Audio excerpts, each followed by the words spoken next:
Senior junior সবার সাথে একচেটিয়া কাজ করে গিয়েছি, এখনও যাচ্ছি। ইনফ্যাক্ট সেদিনও একটা নতুন ছেলে প্রান্তর, ওর সাথে আমার কাজ হয়েছে।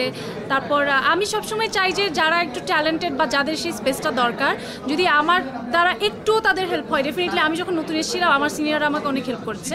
তো সেরকম নতুন কোনো অভিনেতা বা অভিনেত্রী থাকলে তাদের সাথে আমি ডেফিনেটলি খুবই স্বাচ্ছন্দ্য বোধ করি, বিকজ আমার মনে হয় যে নতুনদের থেকে আমাদেরও অনেক কিছু শেখার আছে। তো সব কিছু মিলে আমাদের যত নতুন ইন্ডাস্ট্রিতে আর্টিস্ট ক্রিয়েট হবে তত আমাদের সবার জন্যই মঙ্গলজনক। আপু যখন শুনেন যে এই যুগের সেরা নায়িকা আপনি, তখন কেমন লাগে?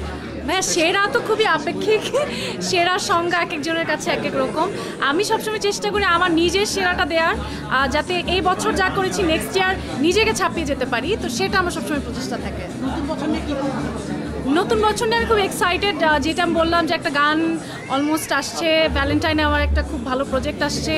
তো আপাতত এগুলো নিয়ে পরিকল্পনা, একটা ছবি নিয়ে পরিকল্পনা, তো চেষ্টা করছি ভালো কিছু করার।